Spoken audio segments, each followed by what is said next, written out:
Ladies and gentlemen, boys and girls, today we're going to be talking about politics in Germany. Current climate of the election going on right now. If that interests you, then stick around.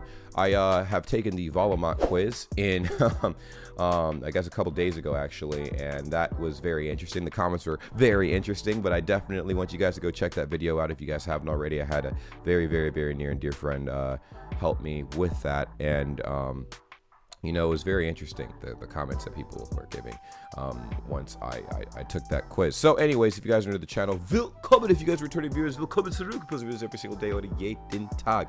All I ask is that you guys abonniert diesen Kanal, like the video, bitte. Vielen lieben Dank für euer Unterstützung, das bedeutet mir viel. Let's go ahead and check this thing out. We have an article we're going to be reading today. It's Merkel's successor. German election candidates face off in Crunch TV debate. So let's go ahead and check this out and see exactly what we're working with. Los geht's. Alrighty, so literally up here it says Merkel's successor. German election candidates face off in Crunch TV debate.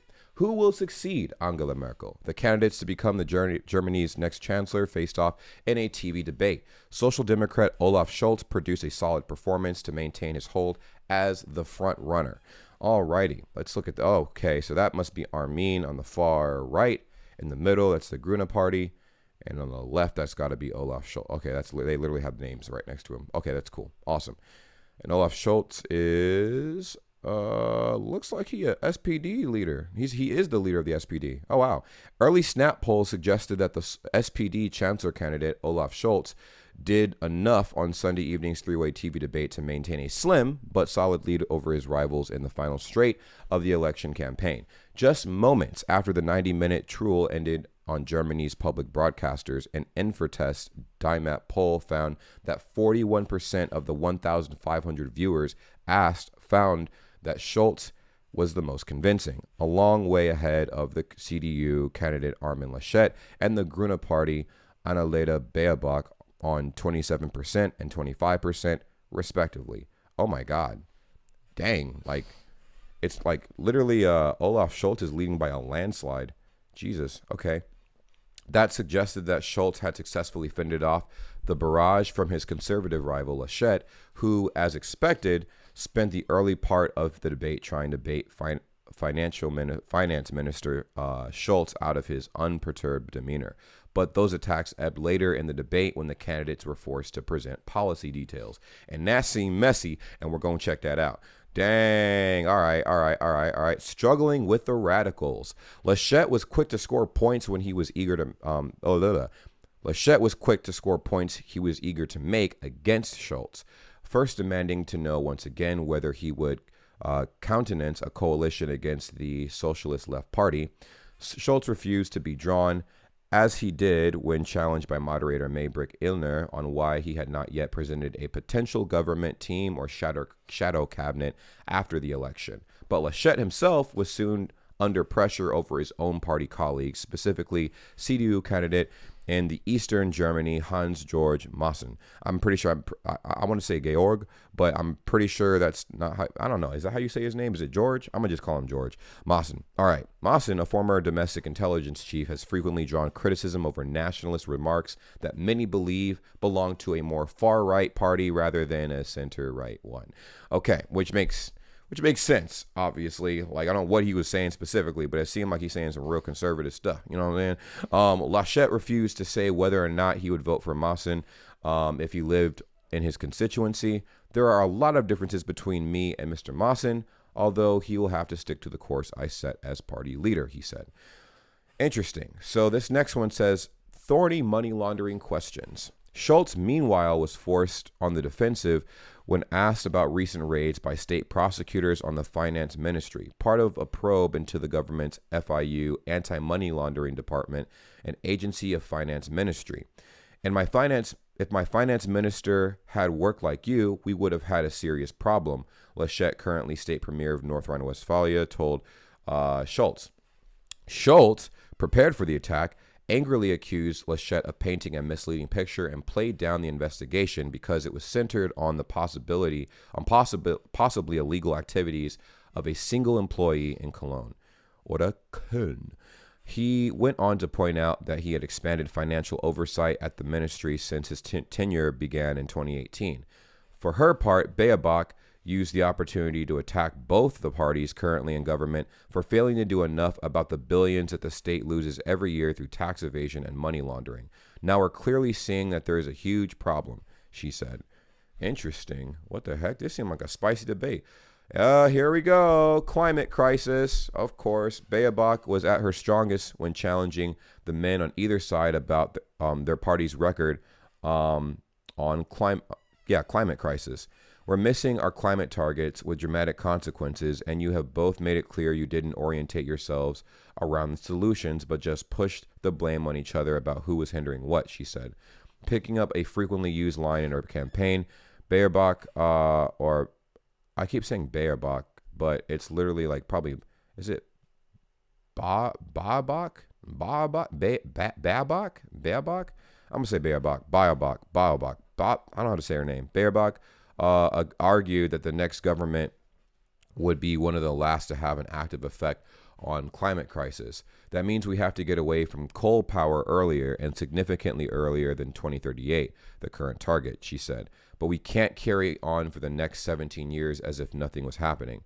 Both Schultz and Laschet claimed that their parties were taking the crisis seriously, though both made a point of underlining the importance of protecting Germany's leading industries, specifically the auto and the chemical industry, which kind of seemed counterproductive, but you know what I'm saying? I feel like in general, not a lot of people are rocking with the whole climate thing. In my opinion, I don't know. How do you guys feel about climate change and all that good stuff? For me personally, you guys probably know how I feel about this, but I'm not really, I don't know. I kind of don't care. I know I probably should care a bit more about the climate, because since I live on this planet and stuff like that, and obviously, you know, consume items on the planet and also dispense waste on the planet. But I don't know. I'm not going to live that long, so I'm just, I don't know.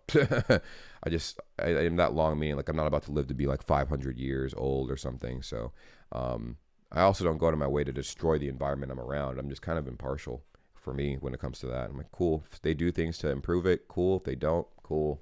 I'm kind of like, whatever. The German auto industry is long since on the path to adjusting, Laschet said, before accusing both Schultz and Baerbock of wanting hamstring industries. Hamstring industries? What the heck? I got hamstrings on my legs. It won't work with laws, with bans, with regulations, but with a dynamic where everyone is keen to creating something new. Schultz also said that Germany was facing the biggest industrial conversion for well over 100 years. We have 250 years of economic and industrial history behind us, based on coal, gas, and oil, he said. And if we were to change that now, that means we have to do an awful lot for it to really work. The SPD went into Sunday's debate with a 6-point lead over the CDU in the poll, 26% versus 20%. And the Inza poll said, with the Green Party another 5 points behind on 15%. Oh, wow. The Green Party definitely not winning, bro. If the snap polls following Sunday's debate are anything to go by, the CDU is running out of time to close the gap. So basically what I'm getting from this article is that the SPD finna win. That is crazy. And on that note, what do you guys think? Let me know in the comments down below. Oh, my computer's lagging. But anyways, let me know in the comments down below how you feel about this. It seems like there's a lot going on in the election. Seems like Olaf Scholz is like, I'm not going to say blowing people out of the water, but it looks like he has a pretty crazy lead right now. And I don't have a full universal understanding of his viewpoints yet, but I could definitely look into that and figure out what his points are to see if I kind of align with that. Now, my top two parties that I think I got for the Volumat quiz were like the FDP and the CDU, and I think after that was the SPD, and then yeah. So I don't know. Y'all let me know what you think in the comments down below. It's been an honor and a privilege doing this with you guys. I will see you soon, real soon. Bis später, Leute. Ich liebe euch. Ciao. Well, what a pleasure it is to see all of your beautiful faces at the end of this lovely video. Subscribe if you haven't already. I'm sure you know, as I've mentioned in the past, we do have a Discord that's linked in the description down below, and we would love to have you a part of the world's greatest community ever, Bray Gang. Yes, if you've made it to this point in the video, you're officially a part of the community. So go ahead, join the Discord server. Link is in the description down below.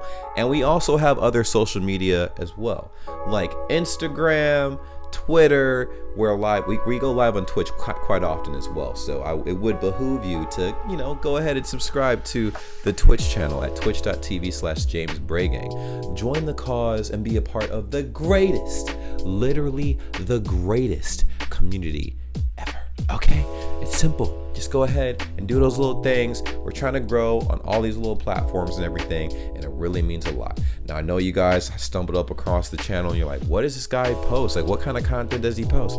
Reactions, vlogs, pretty much whatever comes to my mind. All right, it's random content. I don't know what I'm gonna be posting 10 years from now, but I do know that you can stick along for the journey, and it really means a lot. Now, for every single person that subscribes and follows all of the accounts that I have made, and all the links will be in the description down below, that's an automatic entry for any future giveaways I decide to have. I'll remind you when the giveaways take place, but you'll be surprised what I will be giving away because you guys have supported me so much up to this point, and it's only right that I do the same thing back. Thank you guys so much for being amazing, and I will see you in the next video. Take care. Peace.